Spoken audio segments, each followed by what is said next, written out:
All right, everybody. So hopefully you all are settling into this new month, and new phase, getting ready for the beginning of wintertime. It's Capricorn season. Well, not getting ready, already ready, because we're in Capricorn season right now. So just a time of deep rest, and that's why so many people correlate the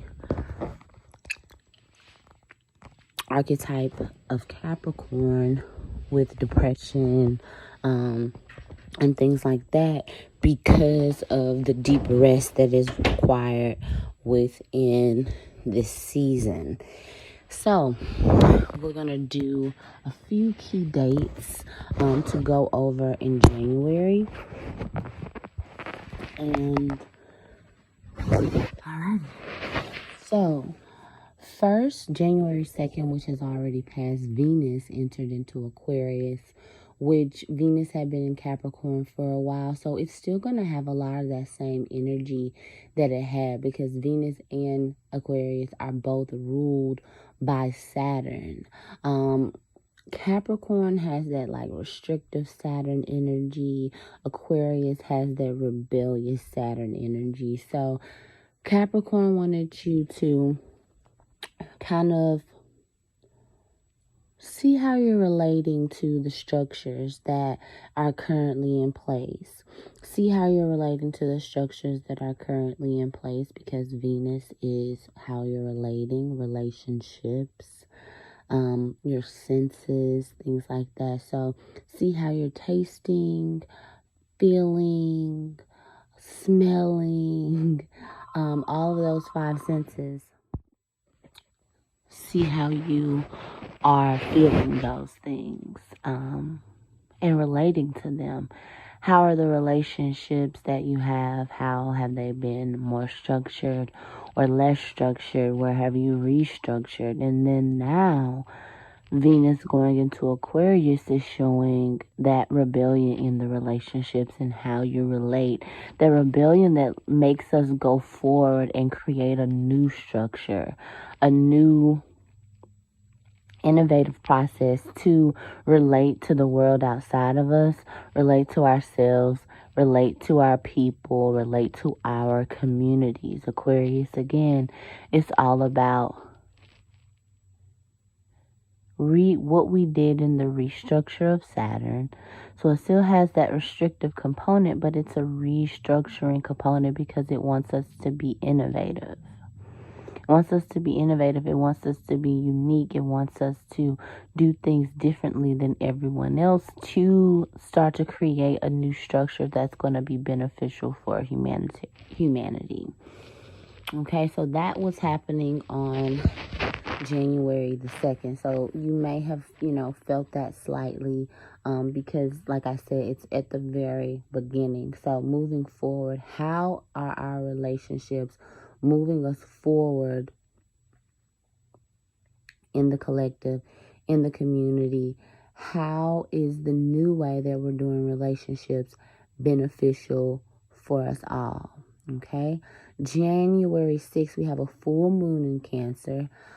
Capricorn, of course, it's still Capricorn season. So when we have a full moon, it's going to be the opposite sign. So it's going to be in Cancer. So Cancer is that nurturing, loving, warm, emotional love that we receive from the mother. That we started to know that love because of the love that we received from the mother. Could be the literally biological mom, could be the mom who was in your life, and it could be from Mama Earth, from Mama Wata, right? Because Cancer is all about that energy. And so this full moon in Cancer is going to come to a close some type of way that maybe you have been experiencing emotions, maybe some type of experience that has been occurring that caused you an emotional eruption or an emotional upheaval.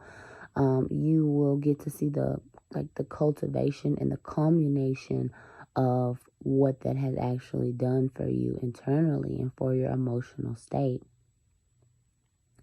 Also, it's going to be a time to pay close attention to your emotions, to how you are feeling about yourself, first and foremost, your family, your community, your nation, and then the world. How are you feeling? And then also, think about what could come up right now as far as guilt, as far as clinginess, as far as shame, or just different things like that, because Cancer can also rule like that mom guilt that we sometimes have over things or ways that we feel, over things that we have done, and just old things that we're holding on to. It also can be like a kind of like clingy and hoarding and, things like that. So look around to see what things that you could actually purge physically at this time. Things that you no longer use anymore, items that you no longer need anymore. How can we purge those things within the Cancer full moon? Because Cancer sometimes wants us to be clinging and hoarding different items and things like that based on our emotional attachment to them. So this is a good time to look at those things, and this is a good time to evaluate what you can release. Okay, January 12th, Mars goes direct. So Mars has been retrograde in Gemini for some time now. So really fine-tooth combing the information that we have within us, the information that makes us assertive, the information that makes us, the information and knowledge that we know that makes us assertive, that makes us have this sexual prowess, that makes us have that warrior-like energy, because that's what Mars is. But when Mars is in Gemini, it's all about the go, go, go, to learn, to get information, to dissect that information, and then be able to teach that information, to travel short distances, to speak with the people who are around you. Maybe that may be your cousins or your siblings, or people like that. These are gonna be the people who you have been, who are coming up right now because of the Mars and Gemini. And there could be some disagreements or some miscommunications between you and cousins and close friends, or things like that, because it was an internal time for that energy. So there could have been things that have been laying low for a while, that have been underneath the surface, and during the retrograde it was time for review, time for those things to be reviewed. And now, since we're going back direct, those things can come up again. And they can, the fight can be on. They can actually be solved. The information that we received while Mars was in Gemini, now we can actually use that in a more moving, it's going to be more aggressive. It's going to be more out. Yeah, you found out that something was going on and you really didn't know about it. And you found that out during Mars in retrograde. And now, since Mars is going direct, it's time to take action towards the information that you found out. Okay? So, we're moving towards taking that action. Also, on January 18th, Mercury goes direct in Capricorn. Once again, it goes back to that same Gemini component, because Mercury is a communicator and it's a messenger of the gods. During this time, you may have been receiving downloads about your structure. Just like the real solidifying conversations that you've been having with yourself. about your structure, about your surrounding, about where you are in your life. And then, okay, now what do I need to do? Mars has went direct in Gemini. Mercury has went direct in Capricorn. So these are very similar energies in a way. And so since now they're both direct, it's time to press go on the things that you have received while you were in the slumber, while things were being reviewed internally. Now it's time to press go as we go into Aquarius season, being the water bearer, January 20th, being the water bearer, being the humanitarian, being that innovative person in your group and in your clique, coming together with people in the community in order to make the world a better place. The time is now. We just came off of Kwanzaa, for those who celebrate Kwanzaa, for melanated people. We just came off the time of Kwanzaa. So what I'm feeling like here, January 20th, this is the kickstart to more collaboration, more of us coming together and doing things with melanated people and other people too, because Aquarius is an inclusive sign for those who are, in the community. We may see a lot of things going on with LGBTQ community at this time, because the sun is going into Aquarius, and that whole androgynous energy, the non-binary energy, things like that can be coming to more to the forefront. Something depending on where Aquarius is in your chart, could be coming to light in that specific place. This depends on where Aquarius is in your chart.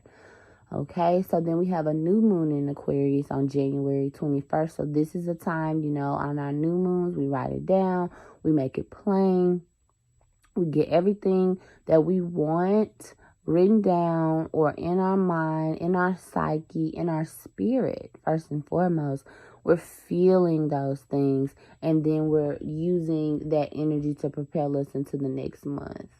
Uranus goes direct on January 22nd. With Uranus going direct, it's just a whole holding hands with the sun. Even though it's in a different sign, Taurus, but it's still holding hands with the sun because Aquarius rules Uranus.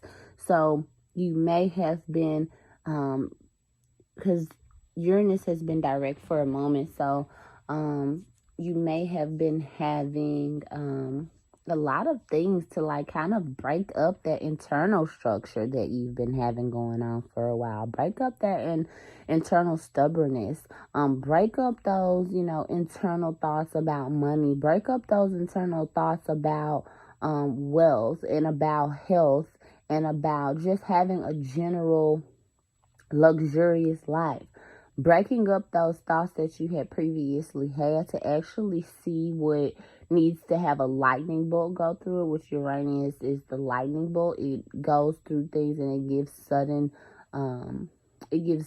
sudden change. So what needed to change during that time? Because now January 22nd, it's going to be time to put those things into play. January 26th, Venus enters Pisces. So we have Venus entering Aquarius January 2nd. January 26th, Venus is going to tip into Pisces. Venus moves pretty quickly, so it's going to tip into Pisces. This is going to be a very beautiful time when it comes to artists. This is a great time to release any type of art, to just really, and even if you don't release anything out to the open world, just taking the time within your own space to draw, taking the time within your own space to write something or to do something creative.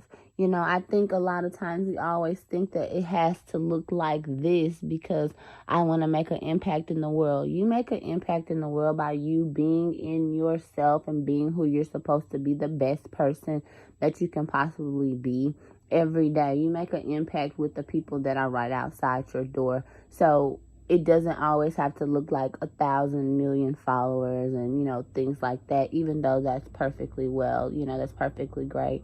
I may head towards that later on in life or, you know, whenever. But right now, I feel really happy about the ministry that I have within my life, within my family, within the people that are closest to me.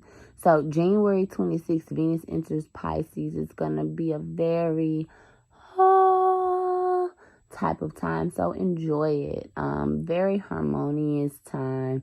You know, I'm thinking lovers. I'm thinking art. I'm thinking creativity. I'm thinking just great, like, beauty that's going to be gracing the senses. Okay? And that is pretty much all for our major transits for January. I hope you all enjoy this video. If you want to know where these transits are in your chart, then all you have to do is hit me up at empressangemperor.org. The Know Thyself reading is actually the same picture that's been uploaded to this. I love you all. I love you all very, very deeply. And remember, the planets are always here. They're gonna do what they do regardless if we know what they're gonna do or not. But just having the awareness of the planets and how they're moving and what's going on it will help you to just have more awareness, because you know that makes you that much more powerful because you know what's going on. So I love you all. I hope you all are having an absolutely amazing day. I'm sending you love. I'm sending you peace. And I'm sending you abundance. Deuces.